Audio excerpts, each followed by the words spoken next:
Hello student, welcome to Amar learning point. मैं कुमार अमर आप सभी विद्यार्थियों का बहुत बहुत स्वागत करता हूं। जैसा कि पिछले वीडियो में हमने आप सभी को परसेंटेज के क्वेश्चन को सॉल्व करने का एक बेहतरीन अप्रोच सिखाया था। आइए आज के इस वीडियो में हम कुछ और नया सीखने का प्रयास करते हैं। जैसा कि आप सबके सामने एक क्वेश्चन दिखाई दे रहा है, किसी वस्तु के मूल्य में 60% की कमी हो जाती है तो उसकी खपत में कितने प्रतिशत की वृद्धि करनी चाहिए जिससे उसका कुल खर्च जो है वो अपरिवर्तित रहे। क्योंकि अगर हम किसी वस्तु के बारे में बात करते हैं तो वस्तु की मूल्य होती है, उसकी क्वांटिटी होती है, और इन दोनों का प्रोडक्ट उसका क्या होता है, एक्सपेंडिचर होता है, यानी कुल खर्च होता है। अगर हमको खर्च को अपरिवर्तित रखना है तो इसमें उसके प्राइस और क्वांटिटी में ही हमको परसेंटेज चेंज करना होता है। क्योंकि यहाँ पे दिया गया है कि वस्तु के मूल्य में 60% की कमी हो रही है।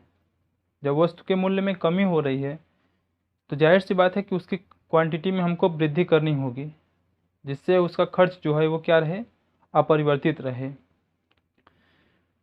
तो जैसे कि हमने आपको पिछले वीडियो में जो मेथड सिखाया था उसी को आज आगे बढ़ाते हुए कुछ नया सिखाने का प्रयास करते हैं। क्योंकि जब आपको प्रतिशत में कमी की बात की जाती है, कितने प्रतिशत की कमी हो रही है, 60% की कमी हो रही है। 60% बोले तो 3/5 की कमी हो रही है। ठीक है, तो आपने क्या सीखा था कि न्यूमरेटर अपान न्यूमरेटर प्लस डिनोमिनेटर इंटू 100%। जब आपको पहले वैल्यू में परसेंटेज वृद्धि दी गई होती है तब आपने इस मेथड को फॉलो किया था।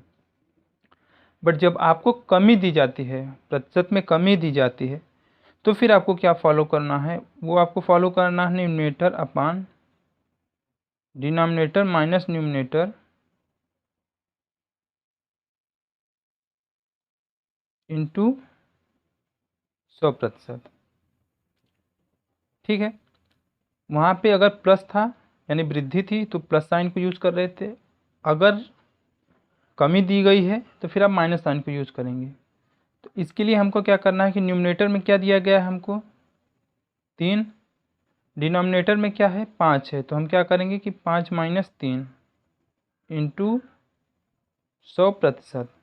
यहाँ से कितना निकल के आएगा ये कि 3/2 इंटू 100%। 2 से अगर हम इसको काटेंगे तो 50 आएगा, और 3 में मल्टीप्लाई करेंगे कितना आ जाएगा ये 150%। बात आई समझ में। जब आपको पहले वैल्यू में परसेंटेज वृद्धि दी गई होती है तो आप दूसरे वैल्यू में जो परसेंटेज कमी की बात पूछी जाती है उसके लिए आप प्लस साइन को यूज़ करके सॉल्व करेंगे, यानी न्यूमरेटर अपान न्यूमरेटर प्लस डिनोमिनेटर कर देंगे। जो आपको न्यूमरेटर और डिनोमिनेटर दिया गया होता है तो उसके लिए आप क्या करेंगे कि numerator upon numerator plus denominator into 100%। But अगर आपको परसेंटेज में कमी दी गई है पहली वैल्यू में, तो दूसरे वाले में अगर परसेंटेज वृद्धि की बात पूछी जा रही है तो आप क्या करेंगे, न्यूमरेटर अपान डिनोमिनेटर माइनस न्यूमरेटर इंटू 100%, यानी कि अंश और हर का अंतर निकाल के आप क्वेश्चन को सॉल्व करेंगे। ठीक, आई होप कि आपको ये मेथड समझ में आ गया होगा। आइए एक और क्वेश्चन देखते हैं और उसको इसी मेथड से सॉल्व करने का प्रयास करते हैं। देखिए यहाँ पे एक आयत की बात कही गई है जिसकी लंबाई में 15% की क्या हो रही है, कमी हो रही है। क्योंकि अब हमको 15 को फ्रैक्शन में कन्वर्ट करना है, तो फ्रैक्शन में कन्वर्ट करने का तरीका क्या होता है कि 15 में हम क्या कर देंगे 100। जिस भी फ्रैक्शन परसेंटेज वैल्यू की हमको फ्रैक्शन वैल्यू नहीं पता है तो ये बेसिक फंडा होता है कि अगर परसेंटेज हटाना होता है तो हम क्या करते हैं 100 से भाग कर देते हैं।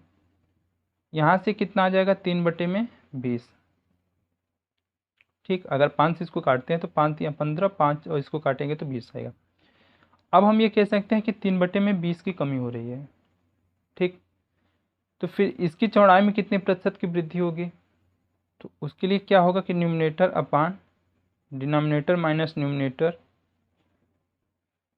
इंटू 100%।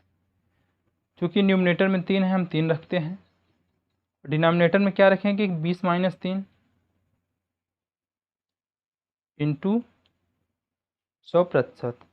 यहाँ से हमको क्या मिल जाएगा, 3/17 इंटू 100%। ये निकल के कितना आएगा, 300/17%। आप इसको आगे भी सॉल्व कर सकते हैं, बट एक नज़र आप ऑप्शन पे भी डाल दिए। अगर ऑप्शन में आपको इतना ही दिया गया है तो आप उसको मार्क कर दीजिए, बट अगर ऑप्शन आपका आंसर से मैच नहीं कर रहा है तो आप इसको आगे भी सॉल्व कर सकते हैं।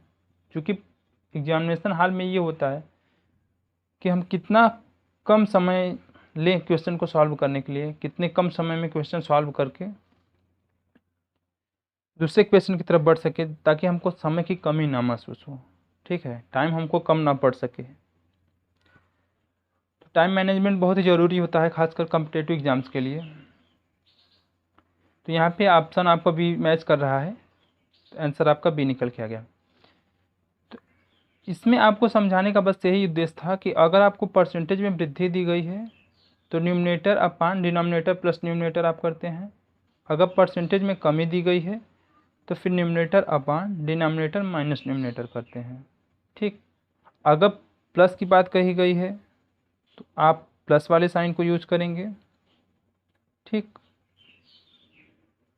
और अगर माइनस की बात कही गई है तो आप फिर माइनस वाले साइन को यूज करेंगे। बाकी आपको कुछ नहीं करना है। मेन पॉइंट आपका यहाँ पे ये है कि आप किसी भी परसेंटेज वैल्यू को फ्रैक्शन में कन्वर्ट कर पाएँ, बस ये स्मार्टनेस आप में होनी चाहिए।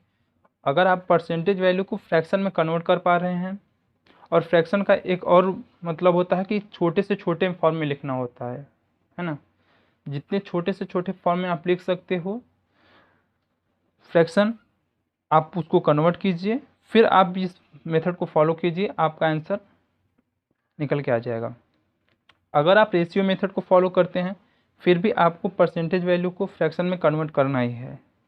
ठीक, तो चाहे आप रेशियो मेथड से सॉल्व करते हैं फिर भी, अगर आप इस मेथड से सॉल्व करते हैं फिर भी, लास्ट स्टेप आपका वही आना है। ठीक है, तो आई होप कि ये चीज़ आपको समझ में आई होगी। प्लस में दिया गया है फिर भी, और माइनस में दिया गया है, यानी कि वृद्धि दी गई है तब के लिए और कमी दी गई है उसके लिए, किस अप्रोच को हमें अप्लाई करना है, ये दोनों तरीके हमने आपको सिखा दिए।